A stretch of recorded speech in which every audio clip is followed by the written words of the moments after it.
Reminder day 3, বিচারহীন 18 দিন। আজকে আমাদের কবিতাটি হচ্ছে বেওয়ারিশ সন্ধ্যা। লিখেছেন আমাদের বিপ্লবী নেতা শহীদ শরীফ ওসমান বিন হাদি ভাই। তো আমরা এই কবিতাটি এখন একটু পড়ে দেখি কবিতাটিতে তিনি কি বলছেন। প্রথমে বলা হয়েছে যে, তুমি বললে বন্যার মতো অবজ্ঞা পেতাম, তাও কেমন করে পড়ে থাকি পায় কি নির্লজ্জের মতন, তবুও পাই না কখনো এক রত্তি সারা। তার মানে এইখানে সে একটা প্রেমিকের অবতারে কবিতাটা লিখেছেন ওই অ্যাঙ্গেল থেকে, যে তোমার কাছে আমি বন্যার মতো অবজ্ঞা পেলাম, তারপরেও সে নির্লজ্জের মতো ওখানেই পড়ে থাকে। এই পড়ে থাকা দেখেও তার যিনি প্রেমিকা সে একটুও সাড়া দেয় না। তারপরে বলা হয়েছে, আমি গুম হয়ে যাব যেদিন ফ্যাসিবাদের আষাঢ়ে ভেসে উঠবে লাশ, আমার উদ্ধত মুখ পড়ে রবে তোমার পায়। এখন সে বলতেছে এই যে আমি এখন প্রতিবাদী প্রেমিক, যদি কোনোদিন আমি গুম হয়ে যাই তাহলে কোনো এক আষাঢ়ে আমার লাশ ভেসে উঠবে, তুমি ওই লাশের দিকে মুখ করে থাকবে আর আমি রব তোমার পায়।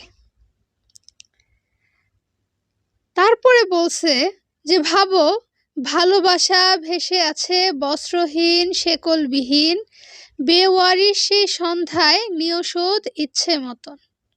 তার মানে এই যে ভালোবাসা এত সব কিছু, এই যে সে গুম হয়ে অন্য এক জায়গায় তার লাশ ভেসে উঠবে, তখন সে বস্ত্রহীন শেকলবিহীন একটা বেওয়ারিশ। বেওয়ারিশ মানে যার কোনো ওয়ারিশ নাই বা দাবি করার মতো মানুষ নাই, এমন একজন বেওয়ারিশ লাশের মতো সে সন্ধ্যায় পড়ে থাকবে। তোমার ওই সাদা ওড়নায় করিও দাফন ছেঁড়া ঘাসে। তার মানে ওই যে বস্ত্রহীন গুম হয়ে যাওয়া মানুষটা, সে তার প্রেমিকার কাছে নিবেদন করতেছে যে আমি যদি এই ফ্যাসিবাদের ঝড়ে কখনো গুম হয়ে যাই আর আমার লাশটা যদি বস্ত্রহীনভাবে কোথাও তুমি পেয়ে থাকো, তাহলে তোমার সাদা ওড়নাতেই আমাকে দাফন দিও ছেঁড়া ঘাসে। তারপর বলছে, কাফন ছাড়া আমাদের আর কোনো পর্দা নেই, এখন না পাপ না উপেক্ষা। কি অসম্ভব এই লাইনটা, যে কাফন ছাড়া আমাদের আর কোনো পর্দা নেই, এখন না পাপ না উপেক্ষা। তারপরে বলছে যে, তোমার ভাঁজ ভাঙা নেফথালিন ঘ্রাণে ফিরিয়ে দেব সেদিন সব অবজ্ঞার সারা। তার আগেই কেন মরে যেতে চাও প্রিয়, তোমার কিসের এত তারা। ভীষণ সুন্দর তার কবিতার লাইনগুলো।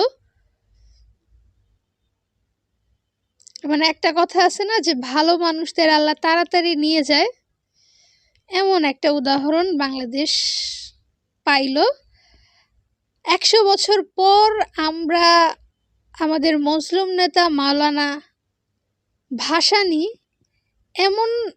তার মতো এমন একজন নেতা পাওয়ার সম্ভাবনা আমাদের ছিল, সেই সম্ভাবনাটা একদম ধূলিসাৎ করে দিল ভারতীয় আগ্রাসন।